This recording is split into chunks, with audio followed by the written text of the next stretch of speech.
Lotfi Saibi, wow.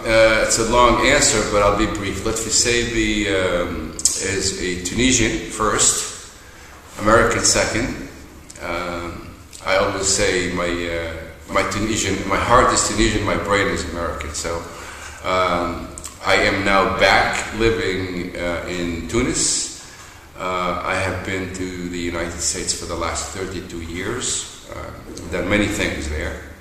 I went to school, I opened businesses, I closed businesses, I have a son that lives in Boston, but today, right now, this year, I'm a Tunisian 100% because of the recent events in Tunisia. It's an opportunity of a lifetime, and I could not miss it for the world.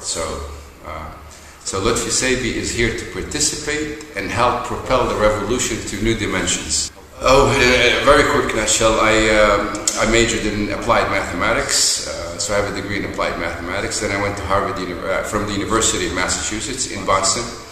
I went to Harvard University. I got a master's degree in applied management and operations. Focus was on leadership and entrepreneurship, which is really timely and opportune because those are the areas that we need to develop here in Tunisia during this new Tunisia.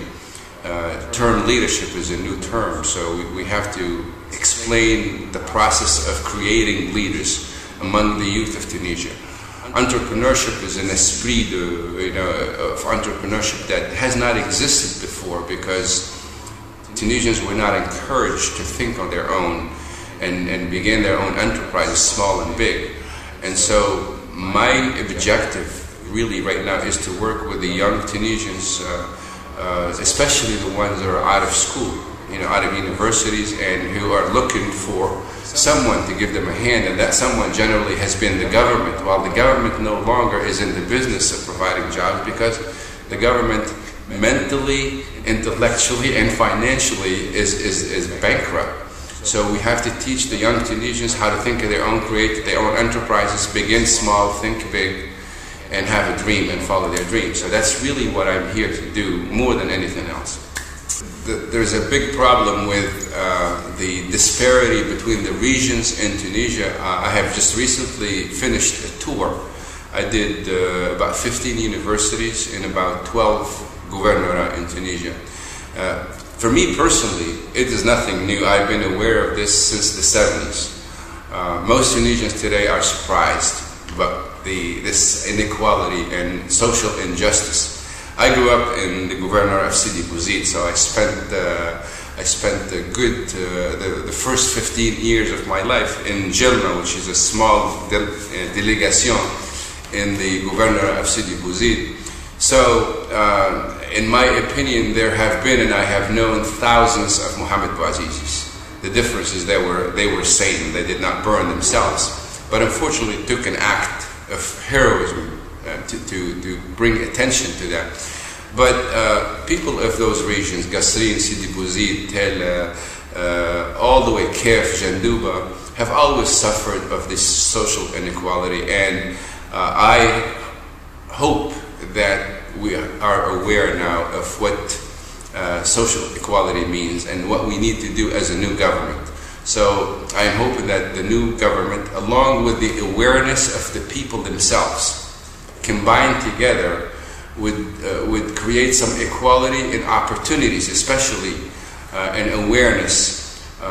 And so that, in my opinion, we need to begin with decentralizing the decision making from the in the fiscal sense, and that we can't sit here in Tunis and decide, okay, Gouvernorat of Sidi Bouzid needs 10 million dinars to spend in 2011, when we have no idea what it means to be from the Gouvernorat of Sidi Bouzid. We have no idea what their issues are. So we need to empower these people to make their own decisions. They can decide where to spend the money. Someone who has never been to Sidi Bouzid, a minister, and I know quite a few, they're the ones right now deciding where that money gets spent, whether in industry or agriculture. That is wrong, and that needs to change. And hopefully that awareness and this unfortunate act and the revolution all lead to lots of awareness and participation on the part of the local citizens. They need to participate, they need to take an active role and become less passive, because it is the only way that they can accomplish, and we can accomplish together, that social and economic equality between the regions of Tunisia. The organization, it's an association, it's called Tunisian Democrats. It's got about 7,000 active members today. It has about 12 regional offices. The young men who adhere to the mission are very active. The mission is essentially to educate the young Tunisian. When I say young, I don't mean young in age, young in democratic thinking, and we are all young in Tunisia in democratic thinking. Educate them into as to their responsibility as citizens. What do they need to do for this revolution to move along? Because I personally don't believe we've accomplished anything yet. All we've done is throw some guy out, but the roots of the problem are still here. And some of those roots are in other individuals, and some of those roots are in the institutions that have existed for 30, 40 years. But we have to admit that some of it is in our way of thinking. So the Jeune Democrat Tunisia as an association is to change the way we think about ourselves, about our situation, and draw a plan so that we can follow that plan to success.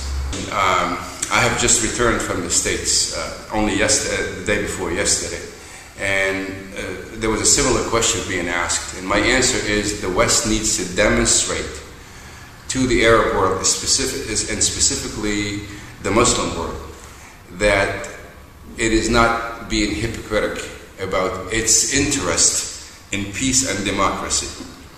The Arab world in general, the Muslim world specifically, looks to the West and to Europe with an eye of skepticism. They're not quite sure to trust them or not. So what the West needs, whether it's government agencies, private organizations, NGOs, they need to demonstrate their true intentions are for democracy. Because democracy to the West is an investment in the future. And when that investment will give an ROI, a return on that investment, a positive ROI, would be peace and democracy. Because otherwise, the other alternative is the West spending billions and billions of dollars on armament and killing people throughout, and wars, which is 100,000 times more than the investment that it would put in place if it was just to introduce and facilitate democracy, and to facilitate and to demonstrate that its interests are also the interests of the local Arabs and Muslim countries. Lotfi Saibi, thank you very much. My pleasure.